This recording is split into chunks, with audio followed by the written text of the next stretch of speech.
ভুলেও কোনোদিন স্ত্রীকে মারবেন না, গালি দিবেন না, মুখ খারাপ করবেন না। পৃথিবীতে এর চেয়ে কোনো শান্তি তৃপ্তির বস্তু আল্লাহ পৃথিবীতে দেননি। কোটি টাকার মালিক হলেও আপনি শান্তি পাবেন না স্ত্রী ছাড়া। উন্নত মানের ঘর হলেও, দামি চাদর দিয়ে বিছানা সাজালেও তৃপ্তি শান্তি পাবেন না স্ত্রী ছাড়া। একথা আল্লাহ বলেন, একথা নবী বলেন। সব তৃপ্তি, শান্তি, ভালোবাসা আপনার স্ত্রীর মধ্যে আল্লাহ রেখে দিয়েছেন।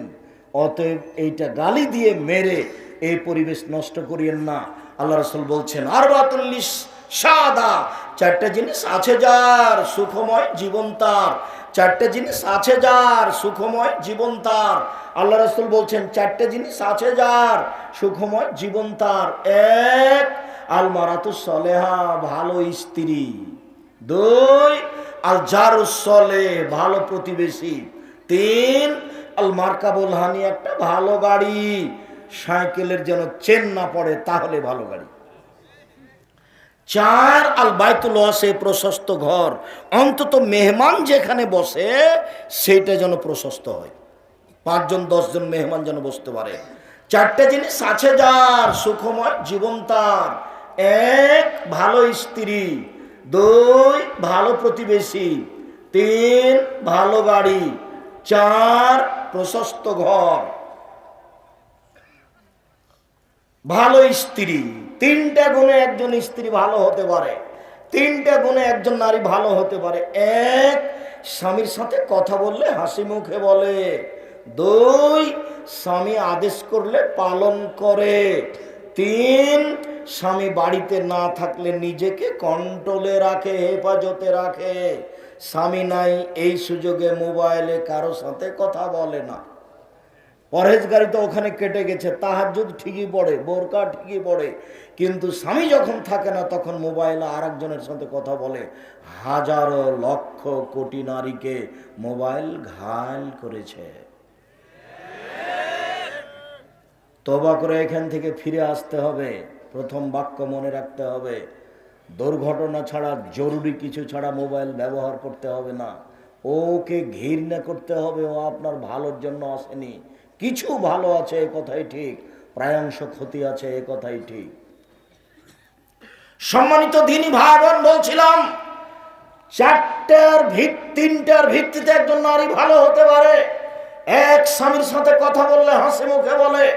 দুই, স্বামী আদেশ করলে পালন করে। আপনাকে একটা কথা বলছি এখানে মধ্যে, স্ত্রীকে আদেশ করবেন, নিজে নিজে জুতা খুঁজবেন না, নিজে নিজে স্যান্ডেল খুঁজবেন না, নিজে নিজে জামা খুঁজবেন না, নিজে নিজে চিরনিখান খুঁজবেন না। নইলে আপনার স্ত্রী মনে করবে আমার উপরে রাগ করেছে, সেজন্য বলে না। আপনি বলবেন, খালেদা চিরুনিটা দেখে নিয়ে আসো তো, খালেদা ওই জামা কোথায়, এখানে নিয়ে আসো তো জামাটা, এক গ্লাস পানি নিয়ে আসো। আল্লাহর নবী এভাবেই বলতেন, আয়েশা জি না বেরেন খুমরা মিনাল মসজিদ, মসজিদ থেকে জায়নামাজটা দাও। তখন আয়েশা বলছেন, আরে আমি তো ঋতুবতী, আমার হাইজ হয়েছে। তখন আল্লাহ রসুল বলছেন, হাইজ কি তোমার হাতে লেগে আছে? যাও যাও মসজিদে যাও, জায়নামাজটা নিয়ে আসো। আয়েশা জি হালুবিল মুদি ওয়াসাজিহা, ছুরিখান নিয়ে আসো তো, ভেড়া জবে করবো, ধারালো করে নিয়ে আসো। ছুরি ধারালো আমাদের দেশে পুরুষ মানুষে করে। আল্লাহ নবী আয়েশা রাদিয়াল্লাহু তাআলা আনহাকে বলেন যে ছুরি ধারালো করে নিয়ে আসো। আমি যেটা বলতে চাচ্ছি সেটা হলো, আল্লাহর নবী তার স্ত্রীকে কি করতেন? আদেশ করতেন।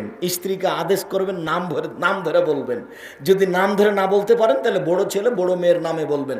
আহমাদের মা শোনো, ও আহমাদ এদিকে শোনো, আহমাদের মা শোনো, আব্দুল্লাহর আম্মা শোনো, এভাবে বলবেন। নইলে সরাসরি নাম ধরে বলবেন। বেশি স্বাদ আছে, ওতে বেশি শান্তি তৃপ্তি আছে। গালি দিবেন না, কখনো নয়, কখনো কটু কথা বলবেন না। একবার যদি বলেন ঠোঁট মোটা, তাহলে 10 বছর আপনাকে ভালোবাসবে না। একবার যদি বলেন তোমার গায়ের রং কালো, তাহলে 10 বছর ভালোবাসবে না। ভুলেও কোনোদিন শ্বশুরকে গালি দিবেন না। একবার যদি শ্বশুর শাশুড়িকে গালি দেন, তাহলে মরা পর্যন্ত আপনাকে আর কোনোদিন ভালোবাসবে না। আপনি মারা গেছেন, ওই ঘরে কেউ নাই, কেউ যদি না থাকে তাহলে আপনার গায়ে লাথি মেরে চলে যাবে, আপনাকে ভালোবাসবে না। তার দাগ কেটে গেছে অন্তর। আপনি তার বাপকে একদিন গালি দিয়েছিলেন, তার মাকে একদিন গালি দিয়েছিলেন, সব জায়গার রাগ গিয়ে গেছে শ্বশুর বাড়িতে নিয়ে। শ্বশুর বাড়িতে যাবে না, আমাকে টাকা দেয়নি সেই জন্য। কাপুরুষ আমি তোমাকে বলিনি যে ভিক্ষা করে খেতে হবে, যৌতুক নিতে হবে না? আব্দুর রাজাক সাহেব, এটা রাজশাহী তাহেরপুর, আমরা যৌতুক নিই না। আচ্ছা ঠিক আছে, এই কথাই ঠিক, যৌতুক নেই রংপুর, লালমনিরহাট, নীলফামারী, কুড়িগ্রাম, পঞ্চগড়, ঠাকুরগাঁয়ের লোকেরা। আমরা যৌতুক নিই না, এই দোষ আমরা ঘাড়ে করতে রাজি নই, নিবও না। যদি ভুল করে কেউ করে থাকি তাহলে সন্দেহ হতে হতে ফেরত দিতে হবে। আর আমি তো বলেছি যে ভিক্ষা করে খেতে রাজি আছি, কিন্তু যৌতুক নিব না। ওই টাকা দিয়ে চাউল কিনে ভাত খেয়ে ইবাদত কবুল হবে না। যৌতুক নেই যে তার মন ছোট হয়, মুখ ছোট হয়, অন্তর ছোট হয়, তার সব কিছু দুর্বল হয়ে যে, দেখো তোমরা বাপ বেটা কিন্তু নিচু হয়ে আছে মুখ তোমাদের, তাই না? তোমরা বাপ বেটা টাকা নিয়েছ, বেটা টাকা নিয়েছো কেন? ভিক্ষা করে খাওয়া। ভিক্ষা করে খাওয়া কেন? জমি জায়গা আছে, চাষাবাদ করে খাও, ব্যবসা করে খাও, দিনে মানুষের বাড়িতে কাজ করে খাও, যৌতুক নিতে হবে না। সম্মানিত দিনী বোন, আপনারা শুনেন, 4টা কাজ করলে জান্নাতের সব দরজা খোলা।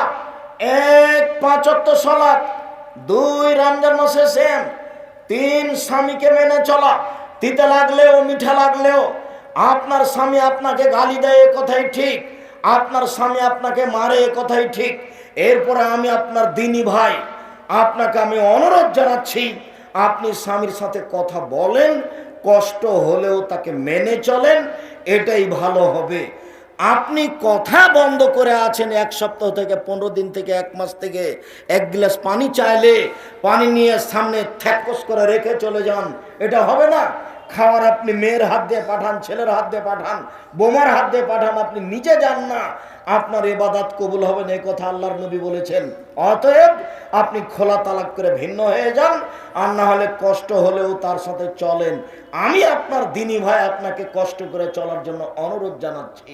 এই সংসার ত্যাগ করে আর এক জায়গাতে গেলে সেইটা ভালো হবে, এটা বলা যায় না। অতএব স্বামীকে মেনে চলুন, তিতা লাগলেও মিঠা লাগলেও। 4, জেনায় লিপ্ত হবেন না। আব্দুর রাজাক সাহেব, ছাত্রী জীবনে জেনা ঘটে গেছে, এখন কি করব বলেন? আজ থেকে আপনি জেনা বন্ধ করেন, মোবাইলে কথা বন্ধ করেন, জান্নাতুল মাওয়া পাওয়া যাবে। আল্লাহ তাআলা বলেন, পৃথিবীর মানুষ শুনে রাখো, ওয়ালা নাফসা আনিল হাওয়া ফাইনাল জান্নাতু হিয়াল মাওয়া। পৃথিবীর পুরুষ নারী যারা অশ্লীল কাজকে বন্ধ করলো, পৃথিবীর পুরুষ নারী যারা অশ্লীল কাজকে বন্ধ করলো, আমি আল্লাহ তাদেরকে জান্নাতুল মাওয়া দিয়ে দিলাম। চিরদিনের জন্য তারা জান্নাতুল মাওয়া ভোগ করবে, আমি তাদের দিয়ে দিলাম। অতএব দিনী বোন, আপনি এই পথে আসেন, ভালো হবে, আপনার জন্য জান্নাতের সব দরজা খোলা। শুনুন, আপনার সাথে আর একটা কথা বলে আমরা চলে যাই। সেটা হচ্ছে এই, জাহান্নাম যখন আল্লাহর নবী দেখলেন, তখন দেখলেন শুধু নারী, নারী আর নারী। জাহান্নাম যখন আল্লাহ রাসূল দেখলেন, তখন দেখলেন শুধু নারী, নারী আর নারী। আল্লাহ রাসূল বলছেন 3 শ্রেণীর মানুষ জাহান্নামে যাবেই। 1, মদমিনুল খামর, যারা নিয়মিত বিড়ি